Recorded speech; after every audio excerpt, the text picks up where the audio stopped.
இல்ல எப்பவுமே விடுதலை சிறுத்தைகளை பொறுத்தளவு ஆளுநர் அப்படிங்கிற இதை ஏற்றுக்கொள்வதில்லை. அவருடைய ஆட்சியும் நாங்கள் ஏற்றுக்கொள்வதில்லை. மக்களாட்சி தான் மக்களுக்கான ஆட்சி தான் தொடர வேண்டும் என்று நாங்கள் விரும்புகிறவர்கள், அமைய வேண்டும் என்று நாங்கள் விரும்புகிறவர்கள். விஜய்க்கு ஆதரவு கொடுப்பது குறித்து செய்தியாளர் எழுப்பிய கேள்விக்கு விசிக வன்னியரசு பதிலளித்துள்ளார். அடிப்படை கோரிக்கையாக இருக்கு. தற்போது அதுக்குண்டான சூழ்நிலையும் இங்க பதிஞ்சிருக்கு. விஜய் தற்போது உங்களுடைய ஆதரவை எதிர்பார்த்து காத்துக் கொண்டு இருக்கிறார். நீங்களும் பாத்தீங்கன்னா உங்களோட ட்விட்டர் பதிவுல இந்த மாதிரி ஒரு ட்விட் ஒன்று போட்டிருந்தீங்க. இந்த விஷயத்துல விசிகாவோட நிலைப்பாடு என்னது? தலைவர் எடுக்கின்ற முடிவுக்காக நாங்கள் காத்திருக்கிறோம். தலைவர் எடுக்கிற முடிவு நேற்றைக்கு உயர்நிலைக்குழு கூட்டம் எடுத்துக்கிற முடிவு. இதை ஒட்டி தலைவர் அறிவிப்பார். தலைவர் அறிவிப்புக்காக நாங்கள் காத்திருக்கிறோம். அதேபோல கம்யூனிஸ்ட் உள்ளிட்டவர்கள் பாத்தீங்கன்னா நேற்று ஆதரவு தெரிவிச்சிருக்காங்க. விஜய் அவர்கள் இப்போ பெரும்பான்மை எதிர்பார்க்கிற பட்சத்தில் ஆளுநரோட ஆட்சி அமைய போகுது. ஆளுநரோட ஆட்சி அமைவது தமிழகத்துக்கு நல்லதா?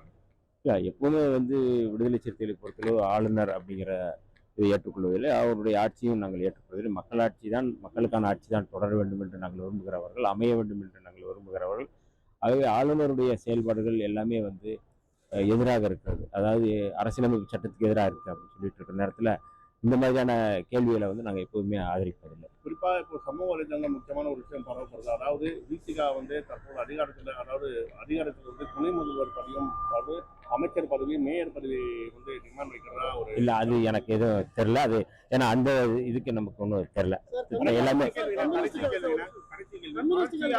நிறைய மாநிலங்கள்ல குறைந்த தொகுதியில் உள்ளவர்களே பாஜக ஆட்சி அமைக்க அழைத்த போது தனிப்பெரும் கட்சியான மெஜாரிட்டியா இருக்க விஜய் அழைக்காததுக்கு காரணம் என்ன நினைக்கிறீங்க? இல்ல, அழைக்க வேண்டும் என்று எங்களுடைய தலைவர் அவர்கள் ஏற்கனவே சொல்லியிருக்கிறாரு.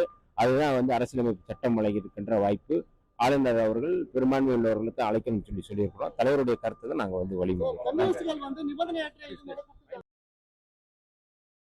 செய்திகளை உள்ளது உள்ளபடி தெரிந்து கொள்ள ரெஃப்ளெக்ட் நியூஸை சப்ஸ்கிரைப் பண்ணுங்க.